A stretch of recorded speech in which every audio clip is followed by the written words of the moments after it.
Dar continuidade às atividades. A mesa redonda número 1, atividade física e saúde, então, tenho o prazer de coordenar, né? Ela se intitula Pesquisa em Atividade Física e Saúde e as Demandas da Sociedade Brasileira, Impacto Científico e Social. Tá? Eu vou convidar, então, para a primeira palestrante para se dirigir à mesa, a professora Yara Maria de Carvalho.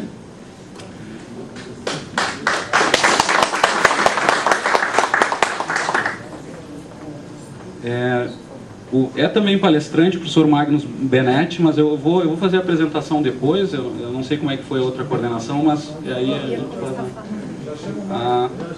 Então, também convido o professor Magnus Benetti para participar da mesa, tá? Inclusive, por ordem tocada. Tá, ótimo. O professor, eu vou apresentar então primeiro o professor Magnus Benetti, tá? Que vai fazer a primeira fala.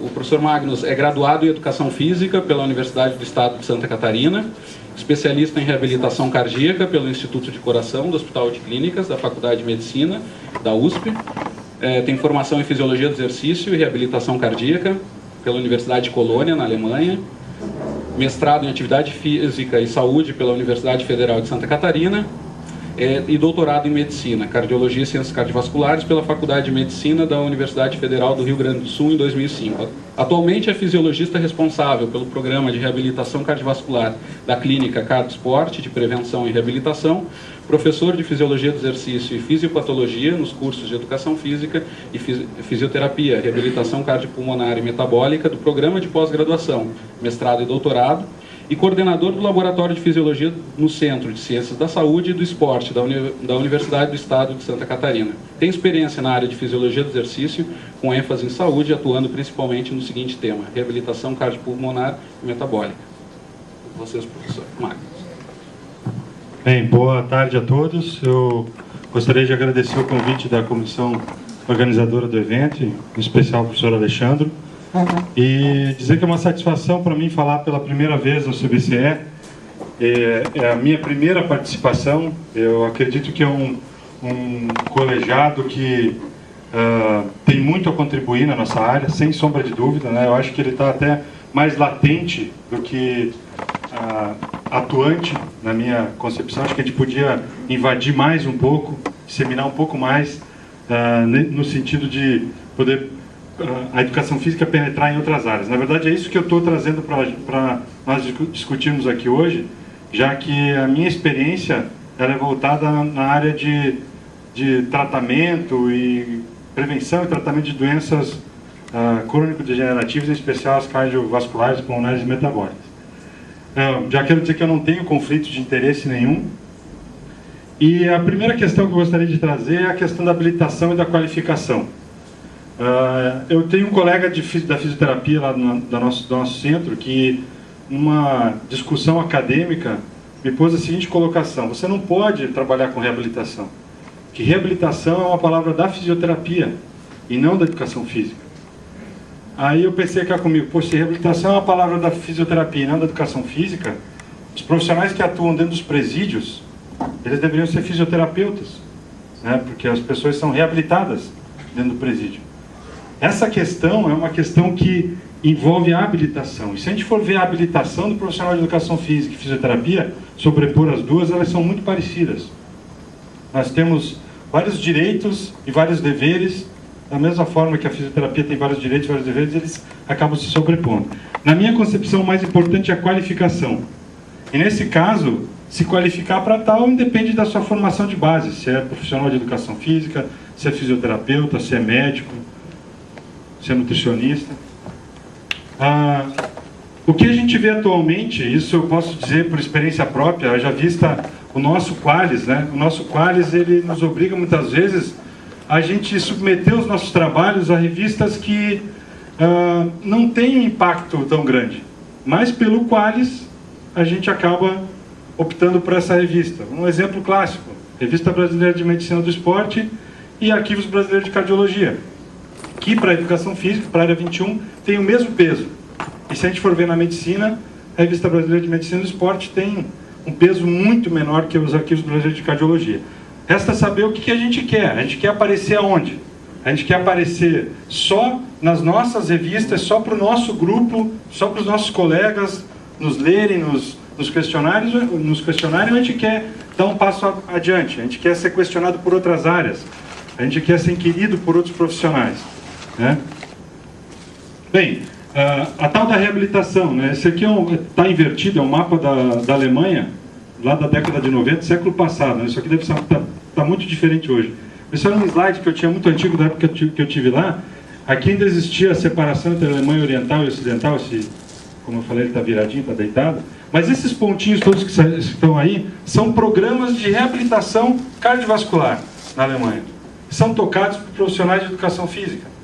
Então você veja que, se a gente somar os privados, os públicos, aqueles gerenciados somente pelo Estado, que obviamente é lá na antiga Alemanha Oriental, a gente tem um número que é infinitamente maior do que a gente tem aqui no Brasil. Por que aqui no Brasil tem tão poucos? Exatamente por causa da qualificação. Habilitação, todos nós estamos habilitados para trabalhar nesse tipo de programa, mas a qualificação às vezes nos falta. Então eu propus hoje para trazer para vocês alguns estudos. Eu não chamaria isso do estado da arte, do exercício e as doenças cardiovasculares e tal, do ponto de vista de saúde. Eu chamaria de alguns trabalhos importantíssimos que foram conduzidos por profissionais de educação física, publicados em revistas da área médica de altíssimo nível.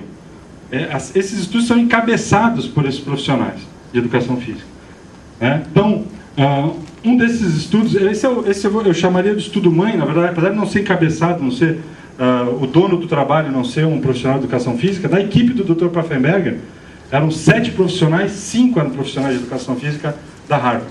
Então, um estudo dele lá da década de 80, que mostrou o impacto do exercício físico versus os fatores de risco, é um estudo que até hoje ele é clássico, ele é usado na literatura, apontado na literatura o tempo todo, porque na verdade foi um divisor de águas, né? Até a década de 80, antes desse estudo que chama Alumni, 16.840 ex-alunos da Universidade de Harvard sendo seguidos por mais de 25 anos. Antes desse estudo, o que acontecia era que, se você era filho de pai e mãe que morreram de infarto com menos de 60 anos, não adiantava procurar um cardiologista. O cardiologista ia dizer para você que, olha, não tenho o que fazer por você, ou, na melhor das hipóteses, eu posso deixar o teu atestado de óbito pronto, só colocando a data. O ano até pode pôr, eu não vou colocar o mês e o dia porque eu não vou acertar tanto.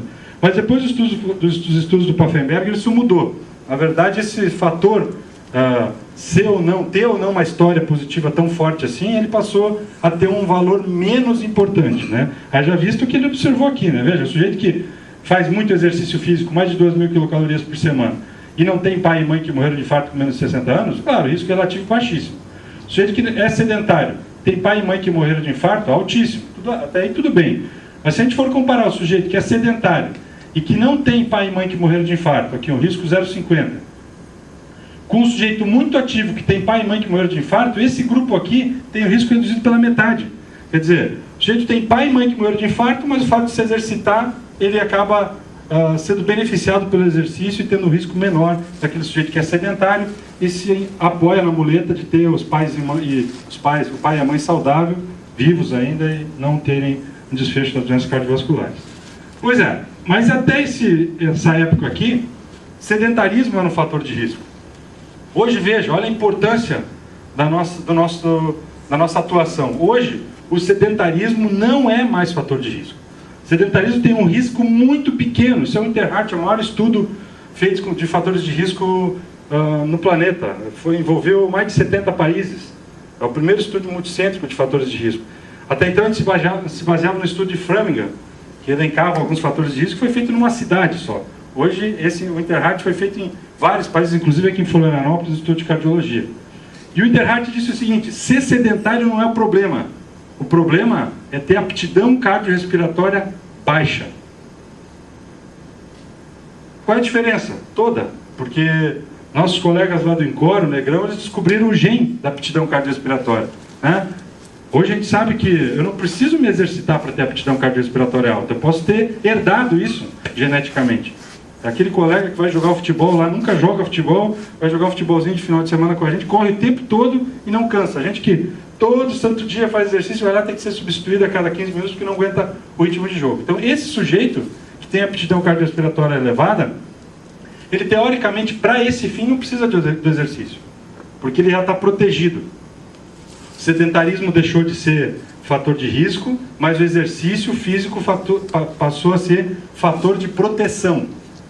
E como tal, sem sombra de dúvida, nos cabe agora achar as doses, achar a recomendação individual para cada um, né? Esquecendo aquela ideia que eu acho que ninguém estaria aqui estudando, querendo se aprimorar ou participando em congresso se bastasse acumular 150 minutos por semana de atividade física. E se isso fosse suficiente, os estudos não estariam dizendo isso. Veja, isso aqui é lá de 1994, ó. Inclusive os trabalhos do Steven Blair, tá aqui, ó, do Pfaffenberg, do Morris, todos eles dizem a mesma coisa. Quanto maior a aptidão cardiorrespiratória, menor a taxa de mortalidade. Por todas as causas, inclusive. Doenças cardiovasculares e por todas as causas. Quando a gente fala de mortalidade por todas as causas, a gente fala... Eu sou italiano, acho que eu consigo falar assim. O italiano fala bem alto, o microfone está me atrapalhando um pouco.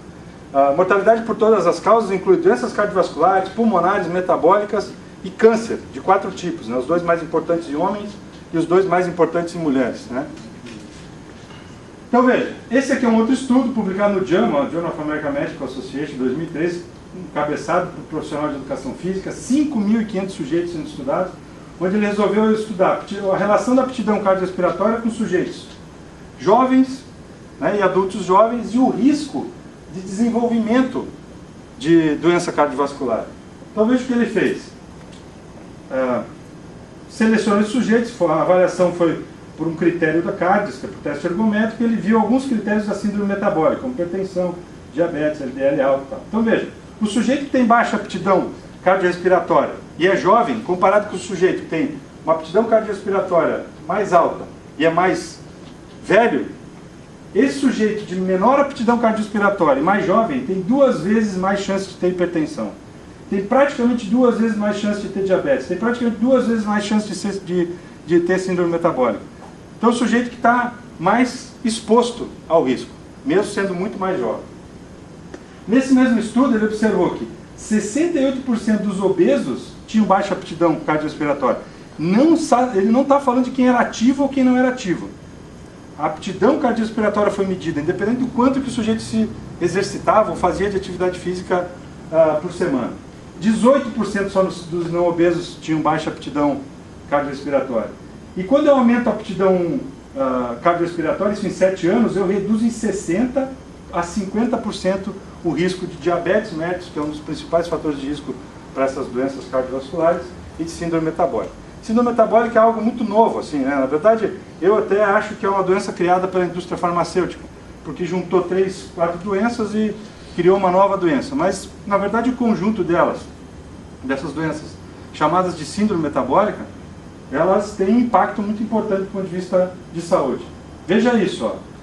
Quando eu falo do risco acumulado de mortalidade total, né, doença cardiovascular, em um ano, o sujeito ter síndrome metabólica ou não ter, o risco não faz diferença, em mortalidade em um ano.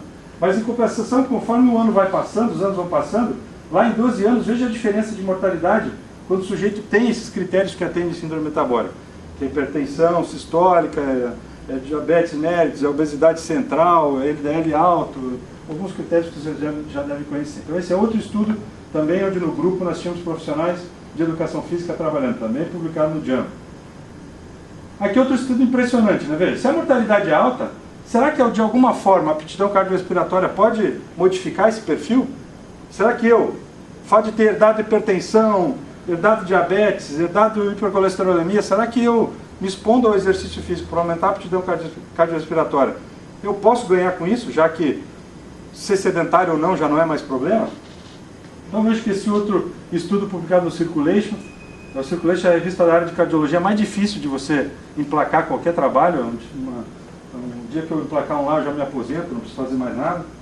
Então veja, quando eu comparo o sujeito de baixa aptidão cardiorrespiratória, tanto homens ou mulheres, média aptidão cardiorrespiratória e alta aptidão cardiorrespiratória, está nítido. O risco diminui exponencialmente. E eu não estou falando de quantidade de atividade. Eu não estou pedindo quantas vezes ele faz por dia ou por semana.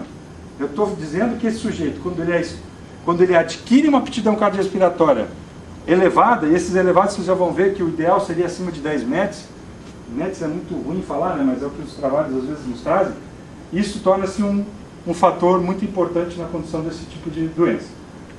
Que outro estudo importante também, esse é um grupo interessante, só tinha um médico responsável pelo estudo, o resto eram profissionais de educação física. Mais de quase 20 mil sujeitos, ó. Segmento de 20 anos. Veja, profissional de educação física fazendo estudo longitudinal de 20 anos.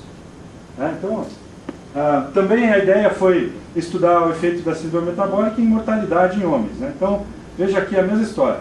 Quando eu comparo o sujeito que é treinado com o destreinado, tanto rígido quanto portador de síndrome metabólica, a mortalidade total, que inclui todas aquelas causas, e a mortalidade cardiovascular, para rígidos e para portadores de síndrome metabólica, veja que a relação é sempre a mesma. Quanto maior a aptidão cardiorrespiratória, quanto o sujeito mais treinado o sujeito é, menor é esse risco, tanto de mortalidade por doenças cardiovasculares, como mortalidade total. Aqui é a mesma coisa, a mesma situação, só que aqui ele resolveu, aqui tem uma alteraçãozinha de cor, tá? Na verdade o azul é de baixo e o branco de cima, mas ele viu só, então, esses sujeitos são treinados, ok. Vamos pegar esses treinados e dividir em quintis, em quartis. Mesmo treinado com nenhuma aptidão cardiorrespiratória, ou seja, a aptidão cardiorrespiratória é abaixo da prevista para a idade, mesmo sendo treinado. Com baixa, leve, baixa, moderada e alta aptidão cardiorrespiratória. O que ele observou foi a mesma coisa. Quanto maior a aptidão cardiorrespiratória, menor o risco. Outro estudo também, publicado no New England, com 111 pacientes. Aqui ele resolveu já investigar uma outra questão. Tudo bem, a aptidão cardiorrespiratória a gente sabe que é importante. Mas qual é a dose para eu otimizar essa aptidão? Lembra, na época que eu era aluno da educação física, os meus professores ensinaram assim, lá na década de 80, início da década de 90. 3 vezes por semana, 1 hora por dia, 70%, 80% da frequência cardíaca máxima. Se tu fizer isso direitinho, em 3 meses você aumenta em 20%, 25% o VO2, que é o máximo que você pode aumentar. Foi assim que eu aprendi, né? Hoje a gente sabe que esse tempo, 2 meses, 3 meses, ele é totalmente dependente da intensidade. Muito mais do que do volume. A intensidade é o fator crítico da história. É como a prescrição da intensidade eu aprendi a duras penas na Alemanha, que tem um provérbio alemão que chama que o diabo mora no detalhe, e é onde está o detalhe, prescrever intensidade. A gente sabe muito pouco de intensidade, sabe muito pouco qual é a intensidade ideal para cada grupo de sujeitos, né? Para hipertenso, para diabético, para coronariano. A gente não tem ainda algo que a gente possa considerar, não, isso aqui é o ideal. A gente tem alguma coisa de hipertensão que está vindo por terra, já visto os estudos mostrando exercício com peso, e assim por diante. Então isso aqui é interessante porque ele estudou o tamanho dessas lipoproteínas, né? Essas lipoproteínas todo mundo conhece, LDL, HDL, VLDL, as conhecidas, os transportadores de colesterol, né? Provavelmente muitos de vocês só conhecem o LDL e o VLDL como sendo ruim e o HDL como sendo bom. Isso já não é mais assim, né? Nós temos a partícula do HDL ruim, partícula boa, partícula do LDL ruim, partícula boa. Não são todos os laboratórios que fazem esse tipo de análise qualitativa dessas lipoproteínas. Então veja, a pequena LDL, que é cruel, quando o sujeito fazia um exercício de mais alta intensidade, essa reduziu. Mesmo sendo a mais drástica do ponto de vista aterogênico, aquela que mais promove a aterosclerose. E o exercício mudou ela. Também há pouco tempo atrás, antes desse estudo de 2002, falava assim, não, a LDL não mexe com o exercício. A gente aumenta a HDL e a LDL fica igual. Se mexeu na LDL, provavelmente foi efeito de dieta, não foi de exercício. E aqui no caso foi exercício. A mesma coisa ele encontrou para LDL maior, para HDL pequena e densa, ou seja, na verdade, resumindo, o estudo dele mostrou o seguinte: o HDL ruim, o HDL bom melhora com exercício de alta intensidade, permanece igual com exercício de moderada a baixa intensidade.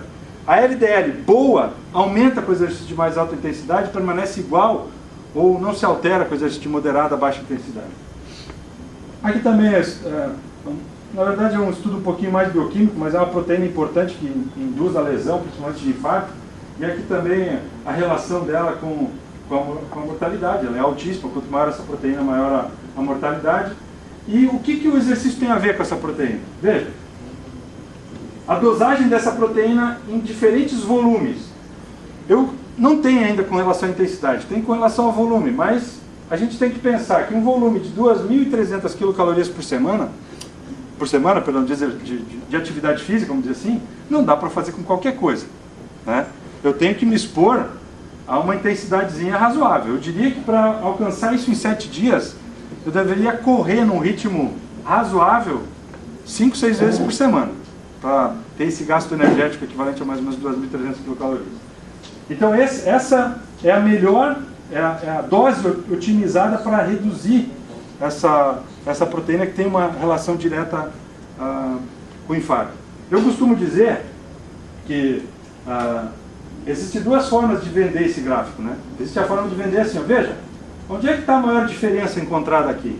Quando eu saio daqui, de sedentário para cá, onde eu sou pouco ativo, faço qualquer coisinha, ou quando eu saio daqui para cá, para muito ativo? Claro que é daqui para cá, né? Então eu poderia dizer, não, veja, faça qualquer coisa, você já reduz, ó, você sai daqui para cá, você quase reduz pela metade esse risco. Mas na verdade o ideal é você ver esse versus esse aqui, ó, onde é sim a redução é mais de 50% do risco. A redução é muito mais impactante. Então aquela ideia de que se eu posso comprar uma Ferrari, por que eu vou me contentar com o carro que eu tenho? Se eu posso.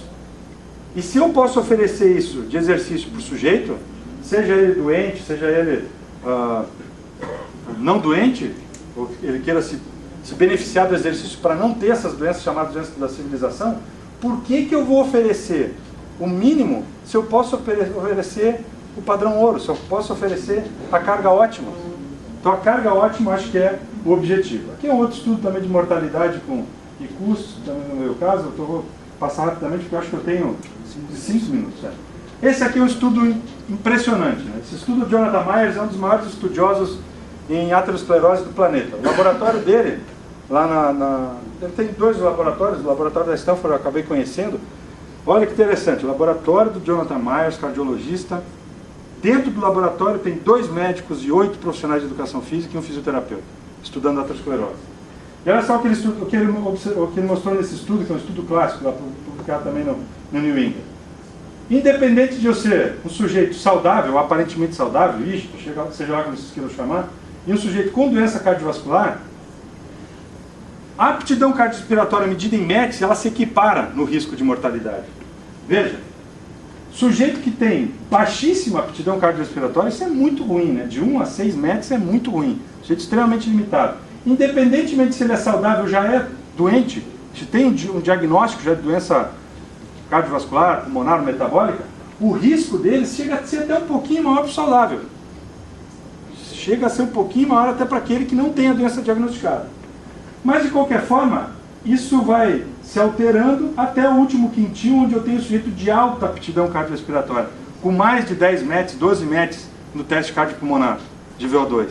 Esse sujeito tem um risco relativo muito baixo, independentemente se ele já teve infarto, se ele já teve um exame cardiovascular mostrando uma obstrução importante na coronária dele, se ele tem diabetes, seja lá qual seja o problema de saúde dele.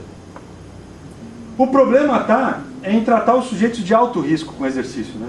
E o sujeito de alto risco, ele é basicamente, do ponto de vista cardiovascular, nesse caso, é um sujeito que tem uma fração de ejeção muito baixa, ou seja, o coração funciona muito precariamente.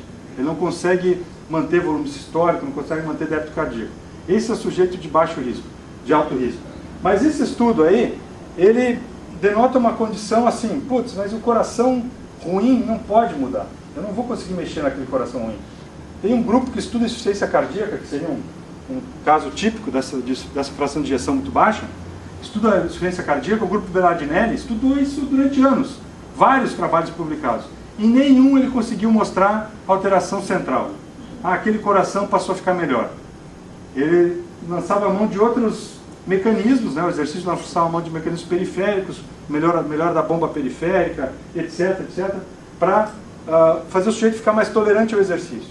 Só que já no nosso século, aí, recentemente, um estudo lá na Suécia, do Dr. Wieslow, mostrou que é possível remodelar o ventrículo, pegar o ventrículo daquele sujeito com insuficiência cardíaca, que está horrível, prestes a transplantar, né? E submeter ele a uma carga de exercício alta, pasmem, Exercício intermitente a 95% da frequência cardíaca máxima. Sabe o que é isso com um sujeito com insuficiência cardíaca? Imagina, para mim é algo já impensado, para mim. Para um sujeito com insuficiência cardíaca é algo muito intenso. Então ele é submetido a 95% da frequência cardíaca máxima, reduzir um pouquinho durante 5 minutos a 60, 70, sofria de novo esse impacto, e o ventrículo remodelou. Ou seja, esse sujeito, trocando em miúdos, dependendo da classe funcional que ele estava, ele poderia ser retirado de uma fila de transplante. Isso seria uma boa notícia para ele, né? Não ruim. Olha, teu coração melhorou, alguma coisa aconteceu, mas ele está funcionando bem como bomba. Exercício físico, nada além de exercício físico. Tá, se tem alta mortalidade esse sujeito, qual é o percentual de sobrevida? Isso aqui é interessante porque, veja, a gente estuda sobrevida, a gente imagina assim que a garantia é ad eterno, né, do exercício. Não é. A sobrevida é enquanto o exercício está presente. Os estudos não falam na possibilidade de você suspender o exercício. Amanhã vocês vão ter uma palestra com o Thales, e o Thales uma vez, num encontro desse aí, de uma palestra que ele deu em algum lugar, que eu não lembro onde, teve um sujeito que levantou a mão e perguntou: "Ô, professor, mas até quando que eu tenho que fazer exercício? Quanto tempo eu tenho que fazer?" Até quando? Eu tenho 50 anos. Aí ele olhou para o sujeito e disse: "Você é espírita?" E casualmente o sujeito era. Olha só que loucura. Ele disse: "Sou." Olhou com uma cara assim: "Então você acredita em reencarnação?" "Não acredito." "Acredito. Então você tem que reencarnar fazendo exercício." Amanhã, se ele contar essa piadinha, vocês riam de novo, senão ele vai ficar chateado. 1 minuto. Então vamos lá. Esse também é outro estudo que mostrou regressão da doença com exercício de uma carga bastante grande. É um grupo bem interessante, é um grupo lá hoje não estão mais em rádio, vai estar em outro lugar, mas é possível regredir a placa de aterosclerose. Na verdade, são 3 objetivos, nesse caso aí. Melhora da função do endotélio, que eu já vou mostrar para vocês. Aqui tem alguns estudos do nosso grupo, eu vou passar lá. Aqui, ó. Hoje o que a gente quer? Melhora da função do endotélio, que é o foco para tratar esses doentes, porque inflamação é o problema do nosso corpo. Inflamação é o problema orgânico que a gente vive. Seja para doença coronária, para uma lesão muscular, para câncer. Os estudos já estão dizendo que o problema do câncer não é a proliferação das células cancerosas, mas sim a inflamação que o rodeia, né? Então, se eu conseguir tratar de alguma forma esse mecanismo, e no caso dos nossos vasos, a disfunção do endotélio é o ponto de partida dessa inflamação, eu tenho condições de mudar todos esses quadros aqui, que são focos de estudo do exercício. E o foco de todos aqueles quadros tem a ver com a melhora na perfusão de sangue para aquele tecido. Haja vista, seja lá qual for o tecido estudado, né? E eu consigo isso com o exercício, melhorando o diâmetro do vaso, a microcirculação, a microbiologia. Quer dizer, o exercício tem um impacto hoje em dia que não é mais global. Eu acho que a gente não deve pensar em globalizar o exercício. A gente deve pensar em molecularizar esse exercício. Nós temos que procurar as respostas.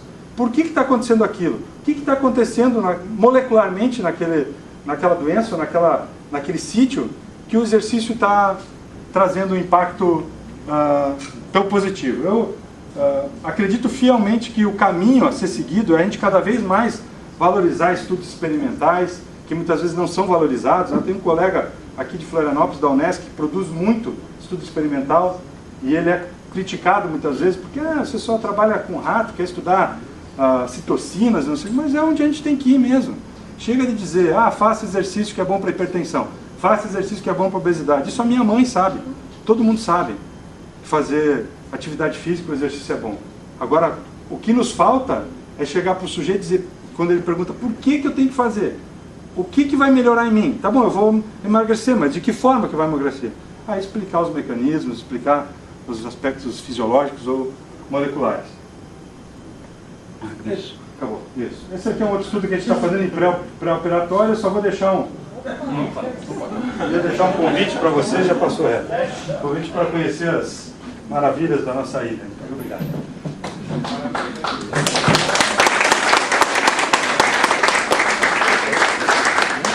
Eu agradeço a contribuição do professor Magnus e passo, antes de passar a palavra, de fazer a apresentação da professora Yara Maria de Carvalho. A professora Yara tem o maior carinho, nossa colega de CBCE. Ela possui licenciatura e bacharelado em Educação Física pela Universidade Estadual de Campinas, especialização em Saúde Pública pela Universidade Estadual de Campinas, mestrado também pela mesma universidade e doutorado na área de saúde coletiva pela Universidade de Campinas e livre docência em promoção de saúde pela Faculdade de Saúde Pública da Universidade de São Paulo. Pós-doutorado em Ciências Humanas e Saúde pela Universidade Estadual do Rio de Janeiro, em Antropologia da Comunicação Visual pela Università La Sapienza di Roma, Itália, e em Filosofia da Universidade de Córdoba, Argentina, em 2010. Atualmente é professora associada da Universidade de São Paulo, orienta mestrado e doutorado no programa de pós-graduação em Pedagogia do Movimento, coordena o grupo de pesquisa Educação Física e Saúde Coletiva e desenvolve parceria com o Centro de Saúde Escola Samuel Bentley Pessoa Butantan. O corpo e as práticas corporais na contemporaneidade, a relação atividade física e saúde, o cuidado com o corpo e a promoção da saúde, formação e educação em saúde são os temas de investigação que têm sido priorizados, tendo como referência teórico-conceitual e metodológica a filosofia e as ciências humanas e sociais. Com vocês, professora Yara. Obrigada. Eu gostaria de agradecer imensamente o convite carinhoso do CBCE, especialmente aí na pessoa do Alexandro, para participar dessas atividades da pós-graduação. Considero fundamental qualificar esse espaço como espaço de debate, sobretudo no que se refere às políticas científicas, tecnológicas, na nossa área específica. É esse o esforço que originou toda a ideia de montar o fórum, então eu vejo com muito interesse e assim, estrategicamente esse espaço como um espaço de reflexão. E é nessa linha que vai a minha fala. Eu tentei responder à questão que me foi colocada, né? A pesquisa em atividade física e saúde e as demandas da sociedade brasileira. E eu tentei responder essa questão justamente para buscar contribuir com a discussão das políticas científicas da nossa área no que se refere aos programas de pós-graduação, ao que tem sido prioridade dentro dos programas, qualificado, legitimado, e foi então fazendo uma primeira, digamos, um passar de olhos sobre a pesquisa em atividade física e saúde que eu comecei a pensar como fazer então essa fala de hoje.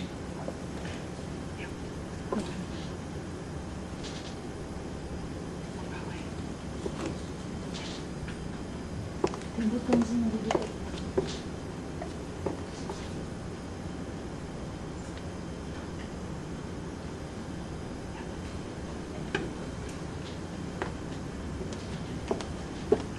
Bom, então o que eu fiz primeiro foi reconhecer os líderes de pesquisa, os bolsistas produtividade, selecionei as linhas de pesquisa que explicitavam a ênfase na atividade física, no exercício e na saúde, busquei os projetos afins a essas linhas de pesquisa a partir de 2007 e identifiquei os temas objetos mais recorrentes. Eu gostaria de ressaltar que isso não demandou, digamos, uma assim, análise qualitativa desse material, até porque isso significaria acessar todos os projetos de pesquisa nessa área. Não foi esse o objetivo, a ideia era apenas apresentar um panorama.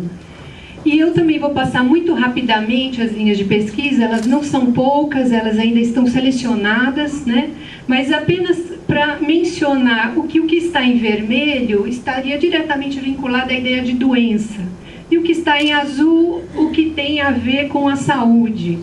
É importante ressaltar que muitas vezes há uma dificuldade em identificar e definir o que são as linhas de pesquisa. Então, se vocês observarem, tem algumas linhas de pesquisa que são muito estranhas. Elas viram disciplinas. Às vezes, uma linha de pesquisa é o nome de uma área de conhecimento, como educação física, saúde coletiva. Uma coisa também importante de destacar é que muitas vezes os projetos de pesquisa remetem à doença, mas o foco, quer dizer, a linha de pesquisa está chamando a saúde. Então, penso que essa é uma questão para nós, os programas, os pesquisadores, os docentes, né? Eu vou passar muito rapidamente, só para vocês terem uma noção dos azuis e dos vermelhos, né? Esses são os nossos líderes, são então os pesquisadores que estão aí com um grau de produtividade bastante, com impacto, digamos assim, científico e também social, porque isso impacta nas nossas diretrizes dentro dos programas, na avaliação dos docentes, dos grupos de pesquisa, enfim, de todo o processo, né, da educação física, do campo. E aqui lembrar o que é o campo acadêmico denominado educação física. A educação física é uma prática pedagógica que tematiza o ser humano em movimento, fundamentada na ciência, na filosofia e na arte. Como ela tematiza? Interagindo com diferentes saberes e práticas que resultam em produção de conhecimento partilhado, híbrido e plural, e uma intervenção multiprofissional, transversal e intersetorial, que é um pouco do que os colegas trouxeram aqui. A fala da CAPES traz um pouco essa ideia de pluralidade, de diversidade, de uma dificuldade de entender um pouco, de identificar, né, o objeto da educação física, mas enfim, o objeto da educação física, né, o saber específico de que trata essa prática pedagógica parte do ser humano em movimento. O objeto, portanto, é singular, histórico e se constitui em relação com os corpos. E é na composição ou não com os corpos que manifesta diferenças e potencialidades. As teorias científicas orientam intervenções eficientes, produzem tecnologias. Na prática pedagógica, uma teoria não pode se restringir aos meios para a ação, a ideia de prescrições e receitas, porque são os fins que importam, ou os sentidos e significados da ação. Os meios lhes são subordinados. A relação pedagógica é encontro entre indivíduos e coletivos. Exige pensamento sobre o pensamento, exige pensamento sobre a experiência, é inventiva e pode produzir potência de vida. Entretanto, a educação física ainda se restringe aos meios, aos conteúdos. Dança, ginásticas, lutas, jogos, modalidades esportivas é ainda o que prevalece. E a ênfase ainda é atividade física e exercício. Desloca-se, então, a dimensão social, cultural e afetiva, desconsidera-se o cuidado, em especial o cuidado com o corpo. Eu gostaria de fazer ressaltar que eu não sou contra as pesquisas que produzem visando a doença ou pensando na doença, não se trata disso. Mas o que eu queria lembrar é que a gente está discutindo, a minha ideia é discutir políticas científicas e tecnológicas na área da educação física, nesse campo que se situa dentro de um campo da saúde, e que também é um campo híbrido, que agrega 14 sub-áreas, entre elas a educação física, ou seja, a gente dialoga com a fisioterapia, como lembrou o colega, mas também com a medicina, com a odontologia, com a veterinária, com a assistência social, com a farmácia, com a TO. Vivemos alguns dilemas, e aí trazendo o tema para a questão da sociedade. De um lado, a gente tem um discurso muito forte voltado para a atividade física e saúde, e de outro, paralelamente, aumenta a degradação de vida, a ideia de vulnerabilidade, de fragilidade da vida. E a doença, se multiplicam os diagnósticos e as patologias. Um outro dilema, responsabiliza-se o indivíduo pela sua saúde. Então, se projeta no indivíduo, ele está ou não bem, né? Então, o indivíduo, por exemplo, que não se exercita, que não se alimenta bem, que, enfim, ele é responsabilizado pela ocorrência das patologias. Informação, conhecimento, produtos e serviços são restritos para quem pode pagar pelo serviço. Então, ainda se prioriza a formação para os profissionais que serão personal, que trabalharão em institutos de pesquisa, em clínicas, né? E a população que não tem acesso ao personal, às academias de ginástica, que estão fora desses programas pagos, ficam sem o acesso a essa informação e esse conhecimento. Saúde da população, pensando aí o planeta, não só a realidade brasileira, né? É um artigo bastante interessante que vai chamar a atenção para a epidemia dos quadros depressivos, consumo de fármacos, medicamentos para dormir, para acordar, para ficar alegre, enfim, para estar feliz 24 horas por dia, como um elemento, né, importante hoje para a gente pensar a saúde da população. E daí, se a gente pega um periódico aí comercial de grande consumo, como é que a nossa área, como é que essa discussão do corpo, da atividade física, do exercício, ela aparece na mídia, né? Como que a mídia trata isso, né? Então, beleza, é para todo mundo, é só uma questão do indivíduo se conscientizar disso. A ciência dá as respostas para boa forma, é uma questão de você praticar o exercício, fazer as atividades, né? O corpo não tem limites, e quando ele tem, é possível você trabalhar os limites do corpo.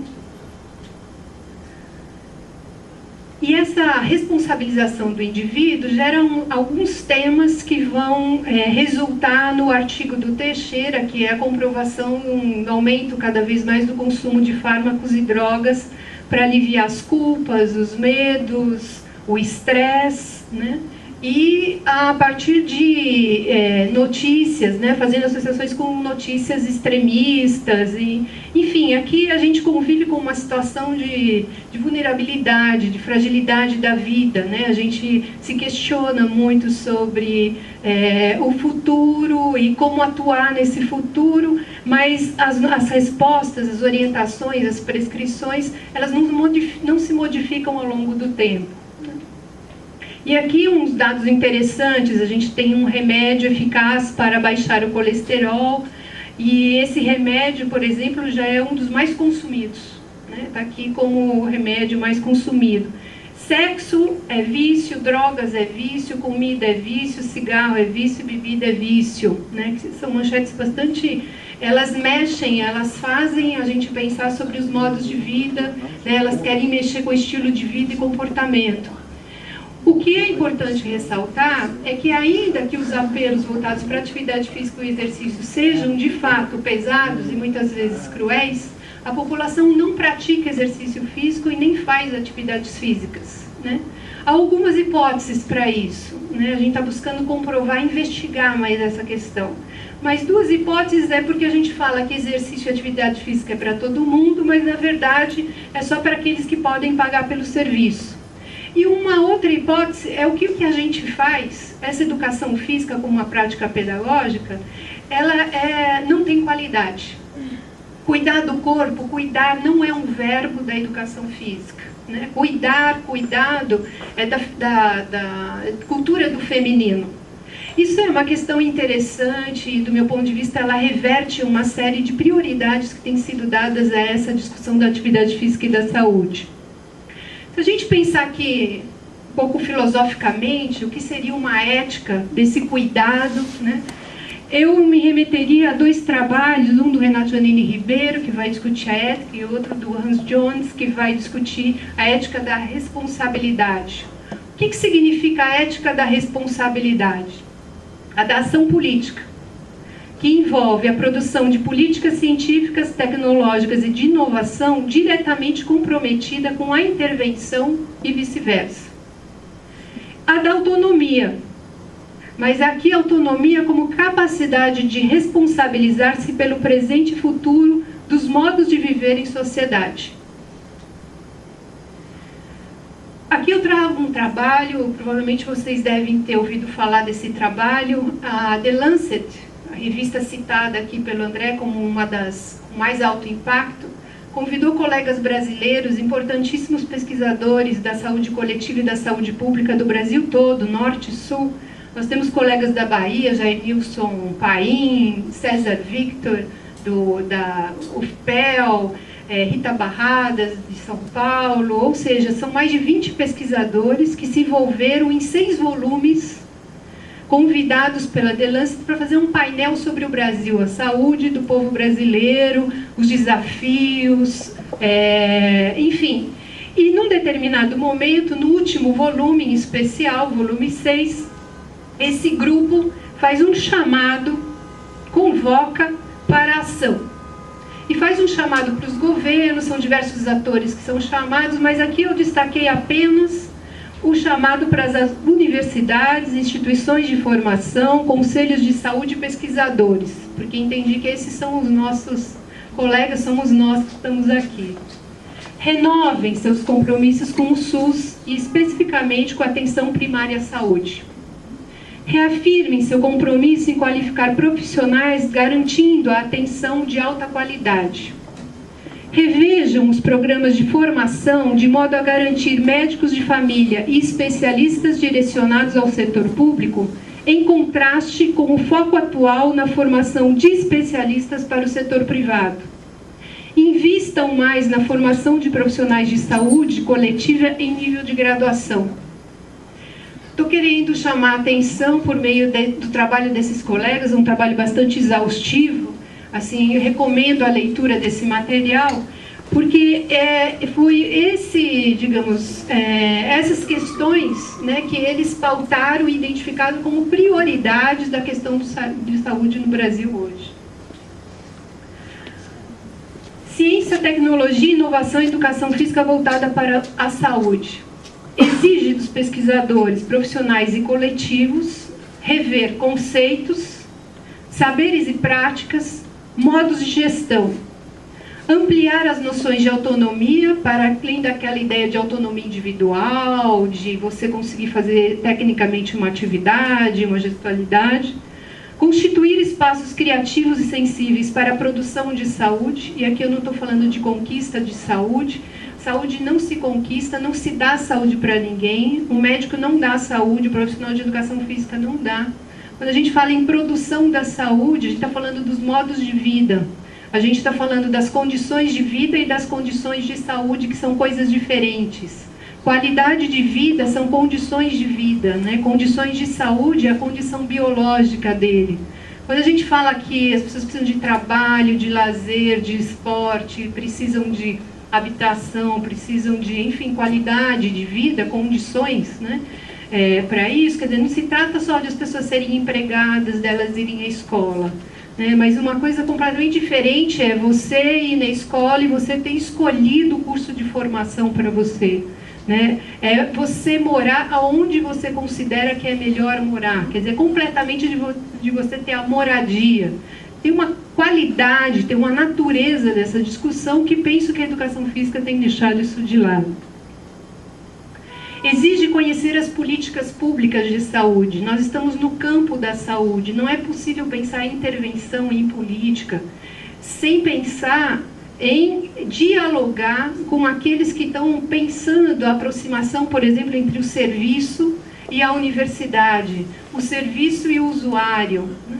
E daí tem 3 políticas nacionais, são políticas estratégicas hoje. Inclusive, essas políticas estão investindo muito dinheiro em pesquisa, investindo em intervenção e investindo em formação, ou seja, já editais direcionados para a nossa área, para o campo da saúde, mas especialmente para essas 14 sub-áreas das ciências da saúde, né, que contemplam justamente essa nossa questão da prática pedagógica, da qualidade do que se faz em termos de cuidado com o corpo, que é a política de promoção da saúde, a política nacional de humanização e a política nacional de práticas integrativas e complementares, que antigamente eram as conhecidas alternativas, entre aspas, né? Então, não sei se vocês sabem, mas o SUS hoje trabalha com acupuntura, fitoterapia, homeopatia, medicina ayurvédica, e por via das práticas orientais, né, a gente está conseguindo também fazer uma parceria com os profissionais de educação física, né, porque se trabalha aqui meditação, as práticas orientais todas. Alguns conceitos que merecem, do meu ponto de vista, uma revisão. Um deles é o próprio conceito de saúde. E aqui eu trago um conceito possível, mas existem dezenas de conceitos outros interessantes que não estão ainda adotados na nossa área, não estão explorados na educação física, mas são conceitos que já têm sido veiculados pelo campo da saúde de modo bastante impactante. Um deles é a ideia de saúde ampliada, é um grupo da medicina preventiva da Unicamp, que desenvolveu, a partir da intervenção nas unidades básicas de saúde, essa ideia de saúde, que não significa a saúde ser tudo ou qualquer coisa, né, mas agrega características que propiciam mudanças e mudar, permite e instiga a coexistência de concepções distintas relativas ao processo de saúde e doença, promove a atuação multiprofissional e transdisciplinar. Gostaria de destacar aqui que o SUS, do nosso entendimento, é um espaço muito interessante, um serviço muito interessante no campo da saúde, porque é um campo que permite a pluralidade, permite a conversa, permite a escuta, permite trabalhar com as diferenças. Nem todos pensam da mesma forma o processo de saúde e doença, nem todos pensam da mesma forma a questão do cuidado, mas ainda assim é no encontro com os outros profissionais da saúde, com essas outras 13 sub-áreas, que a gente tem conseguido fazer uma intervenção mais responsável e adequada, diretamente junto ao usuário e na atualização e formação dos próprios profissionais de educação física e os profissionais de saúde de modo geral. Saúde ampliada, então, remete a uma série de outros conceitos. Acolhimento, integralidade, cidadania, defesa do SUS, defesa da vida, intersetorialidade. Então, as áreas trabalharem, o setor das cidades, dos transportes, da cultura, da educação, da saúde, da educação física, do esporte e lazer, trabalhando de forma integrada, né, pensando nos problemas, identificando as necessidades dos usuários, da sociedade, da população, para pensar a intervenção, né. Cabe destacar que a nossa intervenção no SUS, que os nossos trabalhos no SUS não se fixam única e exclusivamente na intervenção, a gente, por meio da intervenção, revê nossos conceitos, revê as teorias, rever as propostas e os modelos de gestão de programas de atividade física e de exercício. E outros conceitos que penso que seriam interessantes a gente rever são os nossos próprios conceitos, né? O que é educação física, que não é sinônimo de atividade física, que não é sinônimo de esporte, que é diferente de exercício, de lazer e de recreação.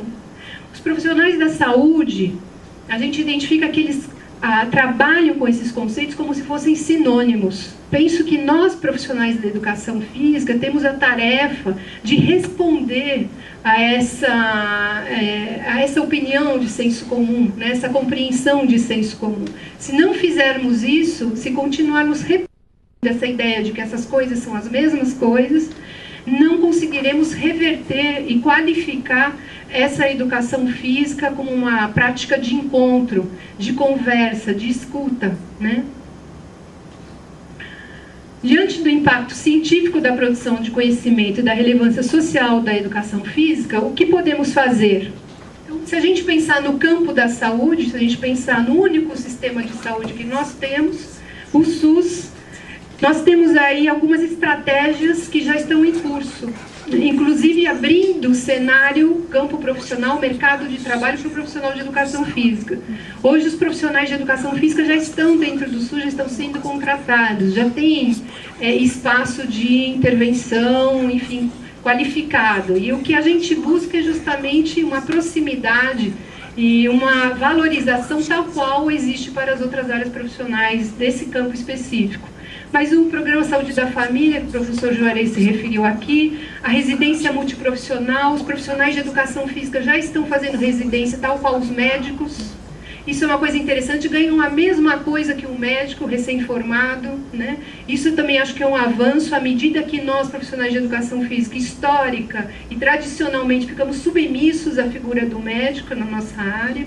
Acho que isso também aponta uma outra discussão. A ideia dos NAFs, dos Núcleos de Apoio à Saúde da Família, e o PET Saúde, que são os programas de educação e trabalho, né, voltados para a saúde, a aproximação dos alunos de graduação. A gente leva os alunos de graduação para irem para o serviço, ganham bolsas, né, eles apresentam trabalhos em seminários, congressos de pré-iniciação científica, enfim, eles estão participando dos seminários, dos congressos de medicina e saúde da família. E aqui eu trago o depoimento do Alessandro, que é um estudante de educação física, ele está no 3º ano da educação física, falando do PET Saúde. Como estudante de educação física, carente por formação no sentido de saúde pública, o maior aprendizado foi o de conhecer, na prática, as relações do SUS com a comunidade e a sociedade. Participar do PET Saúde me proporcionou outros olhares sobre o conceito de saúde, além do conceito biológico, que orienta a formação acadêmica da educação física. O social, que envolve toda a questão de acesso, de estrutura e bem-estar, devem ser levados em conta para o planejamento de futuras intervenções.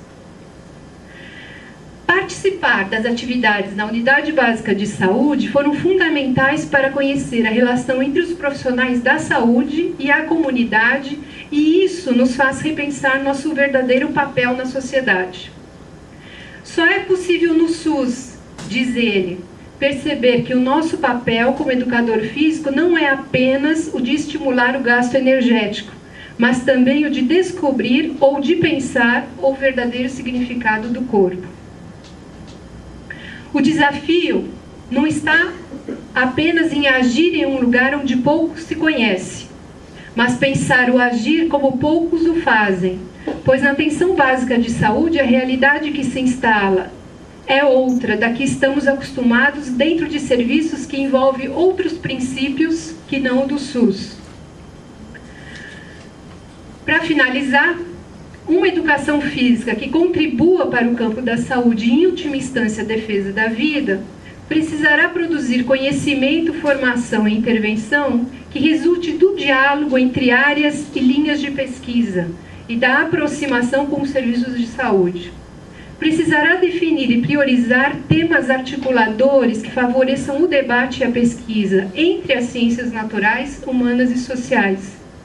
Terá que responder permanentemente se suas políticas científicas, tecnológicas e de inovação estão em consonância com as prioridades em saúde. E precisará fazer uma pós-graduação e uma graduação que contemple os conhecimentos sistematizados ao longo da história da humanidade, os desafios locais, assim como a complexidade e a interação com o saber que emerge do cotidiano. Aqui um pouco de literatura. Agradeço a atenção. Obrigada.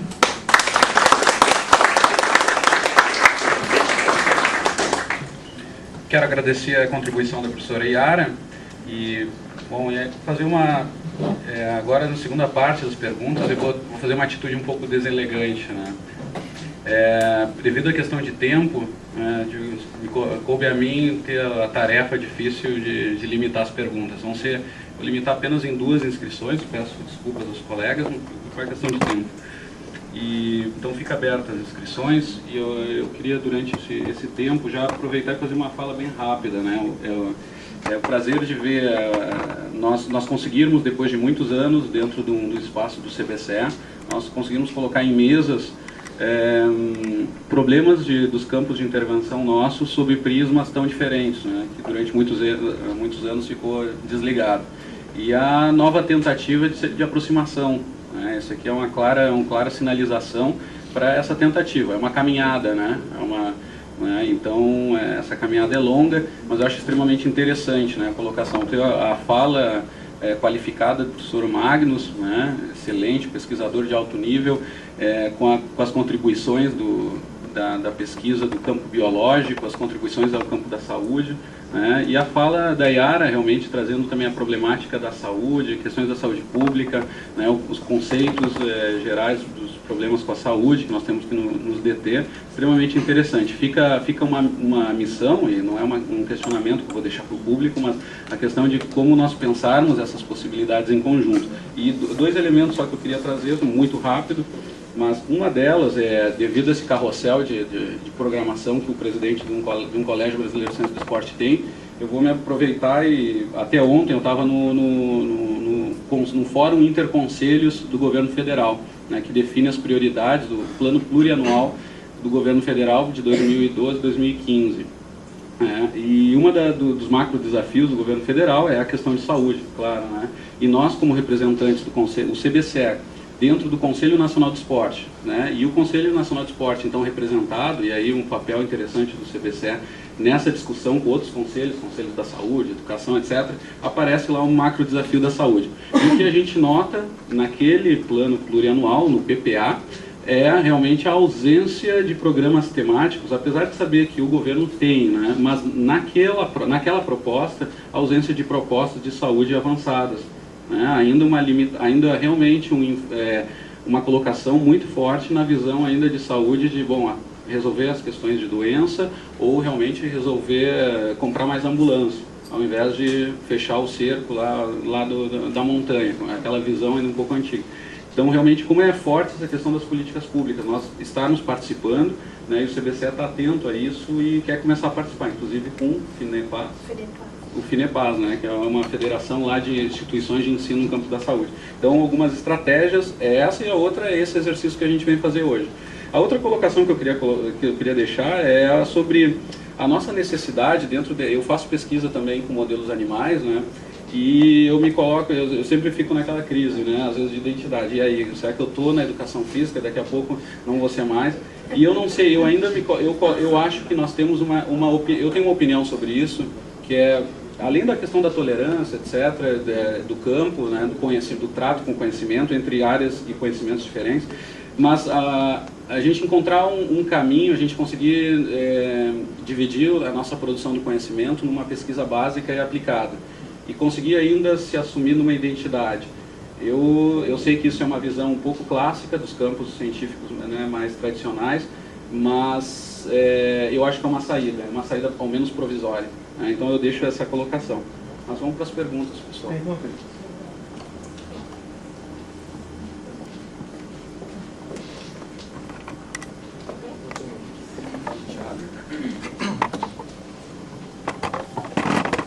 Boa noite, Tiago Galdeschi.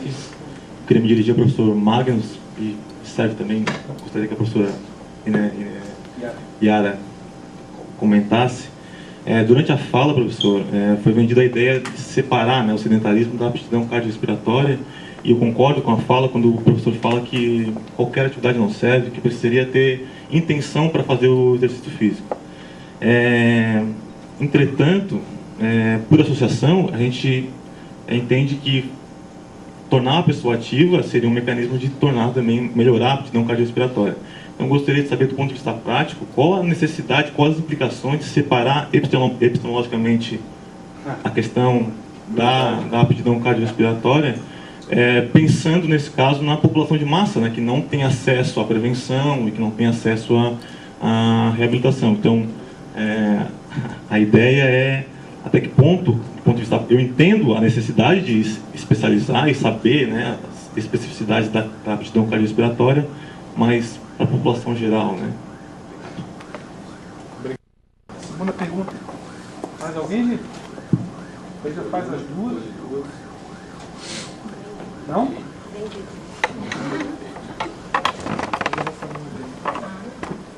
Tiago, vou me lembrar dessa pergunta aqui.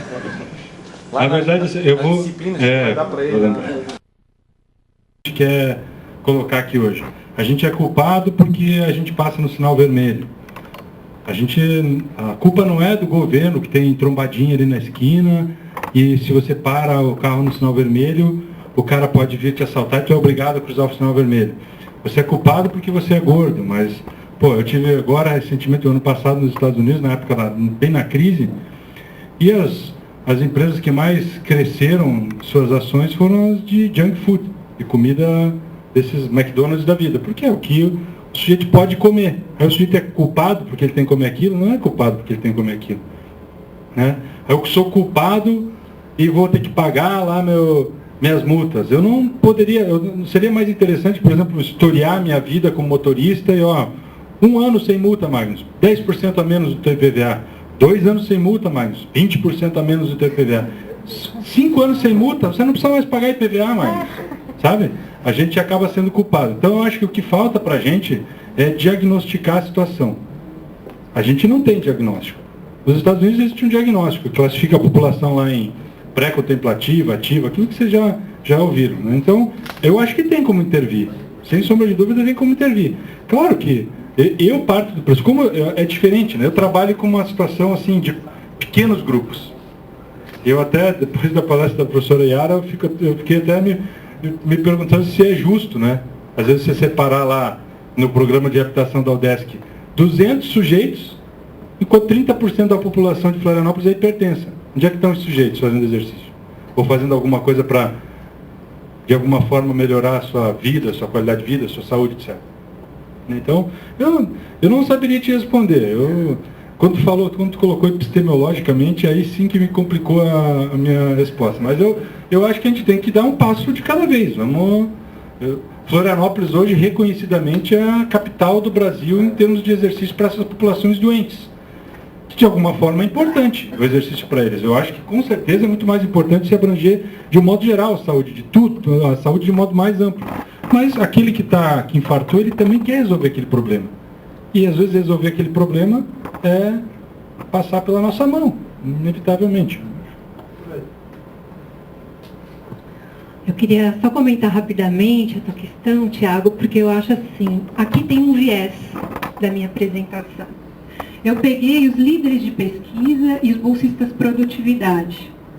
Mas eu precisaria fazer isso com os diretórios de grupos de pesquisa, que há muitos grupos de pesquisa que não estão vinculados aos programas de pós-graduação. E é isso que eu quero chamar a atenção desse fórum, que a pós-graduação, ela não traduz a qualidade e a complexidade, o hibridismo da nossa área.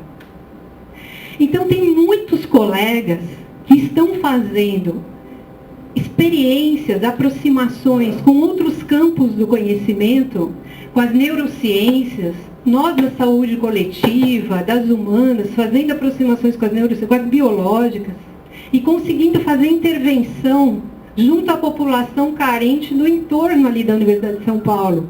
Que se você faz um raio de 500 metros, você tem gente que ganha um salário de 30 mil e você tem outro que ganha o salário mínimo muito proximamente. Mas tem grupos, tem pesquisadores, tem intervenções exitosas e interessantes, não como modelo para a gente multiplicar, para a gente implantar, que nem agora estão querendo fazer com o tal da Academia da Cidade, que se multiplicou em Academia de Saúde, e que é construir prédio, que é botar polos em todos os lugares, como se isso fosse ampliar e qualificar a formação, o atendimento, né? Enfim, o serviço de saúde como um todo. Então, o que eu penso é como que o fórum de pós poderia pautar, né, essa necessidade que nós temos de dar visibilidade para aqueles que não necessariamente estão nos programas de pós, mas publicam artigos, mas fazem interlocuções com outros grupos de pesquisa, inclusive no exterior, que publicam em revistas que não têm um tal do impacto, porque tem uma outra questão que eu acho extremamente importante, e ela é muito, digamos assim, é uma doença na atividade física e saúde, essa coisa da produtividade, né, que é uma coisa que a gente tem discutido muito na questão da pós-graduação. As pessoas estão produzindo mais, é verdade, estão publicando mais artigos, essa área de atividade física e saúde é uma das mais produtivas. No entanto, as pessoas não são citadas. Se você olhar os índices de citações dessas pessoas e desses trabalhos, é 1,5, 2, 1, 0, 0, 1,5. O que eu quero dizer é que a quantidade de produção de conhecimento não significa que o conhecimento está impactando do ponto de vista científico e social. Quer dizer, está... E tem repercussões, não tem como a gente negar isso, porque isso interfere inclusive na minha vida, lá no meu programa de pós-graduação e tudo mais. Mas penso que isso é um tema que pode gerar muitas cardiopatias, muitas diabetes e que a gente tem deixado de enfrentar. Porque enfrentar significa fazer isso que estamos fazendo aqui hoje. Significa o colega que tem essa pesquisa, essa produção, um mérito, essa competência de estar aqui, de a gente pautar o que será prioridade nos próximos 5 anos, o que será prioridade de pesquisa, de debate. Pegaremos quais referências bibliográficas, da onde, por que a saúde pública, a saúde coletiva não está aqui, né? Quer dizer, quando a gente vai discutir, eu penso assim, o The Lancet é o periódico. Os convidados são de primeira categoria, são convidados que têm interferência internacional, que são convidados para viajar para a França, para os Estados Unidos, para o Canadá. Fizeram esse diagnóstico, estão chamando a nossa atenção para isso. Aonde eles estão nos nossos espaços de encontro? Aonde nós estamos quando eles se reúnem? né? Eu acho que esse é o desafio não só para a área de atividade física e saúde, esse é o desafio para todas as áreas, né? Nós, profissionais de educação física, que estamos enquadrados, estigmatizados em linha de pesquisa, o que nós estamos fazendo com aqueles, com as nossas áreas lá, as humanas, as sociais? Eu chamo a essa questão também para a área sociocultural, subárea sociocultural e pedagógica. Penso que a gente também não tem respondido a isso, muito pelo contrário, né? Não acho que essa é uma questão das biológicas ou das naturais. Penso que essa é uma questão de política científica. E política não se discute necessariamente com os programas. Tem que estar os programas, tem que estar os estudantes. Mas a gente tem que estar com as políticas, a gente tem que estar com as outras áreas, os outros campos de conhecimento, né? Bom, pessoal, nós vamos finalizar esse espaço, ao mesmo tempo que eu entrego os certificados dos colegas, professor Magnus, parabéns, professor Hilário. Agradeço mais uma vez a presença e as cenas do próximo capítulo com o professor Alexandre. Nós temos a mesa redonda 2, comportamento motor. Um tempo... 3, comportamento motor. E em quanto tempo de intervalo? 2 minutos de intervalo, então. Obrigado.